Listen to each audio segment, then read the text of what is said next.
Hey, so I spoke with, I came on camera when I was walking to my appointment. I left like an hour before, and it took me about 45 minutes to walk down here because I said that I'm engaging on doing some very long walks during my time off. So I checked into my appointment at St. Michael's Hospital early at 9:06. They said come early, check in by at least 9:15. I was checking in at 9:06 for a 9:30 appointment. I saw palm-colored handed people coming after me and go in and even leave. And I'm like, what is going on? I went up to the desk and I said, isn't my appointment at 9:30? It's now 10 a.m. Apparently, the Southern Asian receptionist forgot to register me in, but everybody else was registered in, and then pointed me to their sign that says expect a 2 to 4 hour wait. Now the fracture clinic wasn't that full where you could say, wow, it's a overload of people. She just opted not to check. The only black person checking into that clinic this morning in. So my valuable time was definitely not considered or respected. So do you see what I mean when I say that the black community is always excluded from fair and equal treatment in Canada? Now I want to say that upon entry into the clinic, you could see that their idea of civility is only on paper but not in action. The clinic smelled as if there were a few deceased fish in that lobby.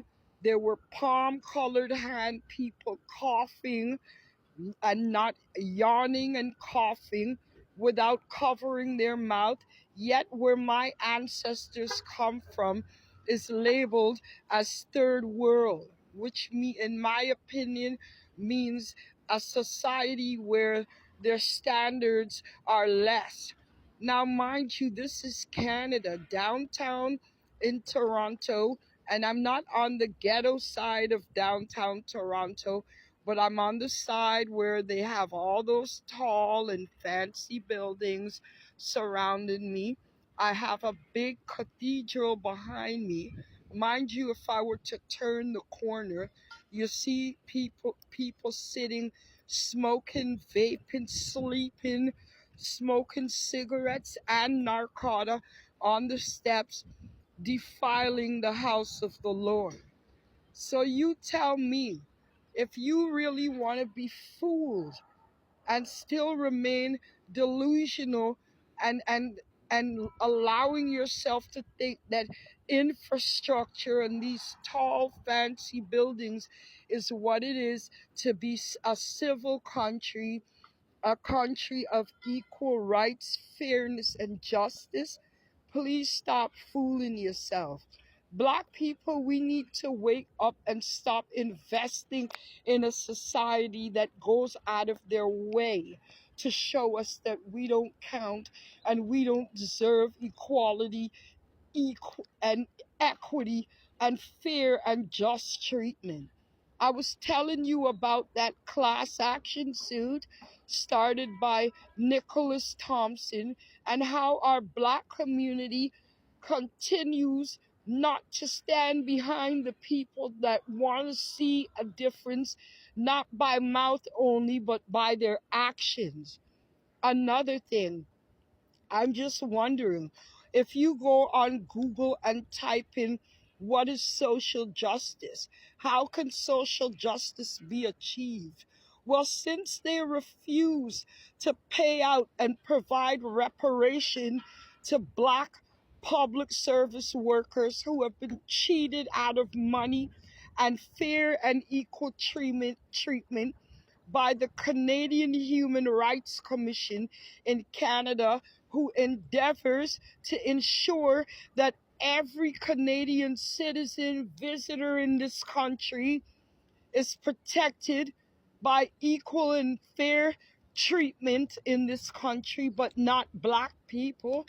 Then another method of social fighting to achieve social justice is boycotting. How would they feel if every black public service worker didn't show up at work? If every black person working within mainstream media didn't come into work, if every black store shut down, if every black reggae artist or R&B artist said we're not going to sing at the Junos or any other of your white-based ceremonies. I mean, if other people whose countries are deemed third world can have immigration change their policy and allow them to migrate to this country without having to undergo a criminal background check from their country of origin, yet that policy doesn't apply to Africa, Jamaica, Trinidad, the Dominican Republic, Barbados, the Bahamas. It doesn't apply to black people. Why are we so afraid to stand up and use strategies to show them that we're tired? And any black person who uses their voice to fight against it and speak against it and call them out for what they are, which is fictitious, because civility doesn't exist in this country. What happened to me this morning is a living example, amongst other things that are going on against our black community in this country. Yet we don't back each other up. We just stand up and stay quiet. We're only vocal when it's time to gossip and tear each other down. Don't you see that we need to change? We need to change before we can go out there and fight for change in this country, on this continent, period. We built this country. We built the USA. We built it and they capitalized on it.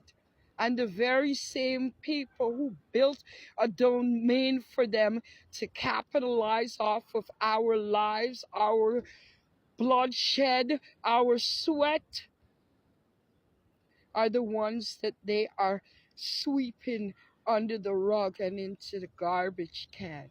We need to change. We need to change. We need to be the change we want to see. You done know. Going back on another 45-minute walk.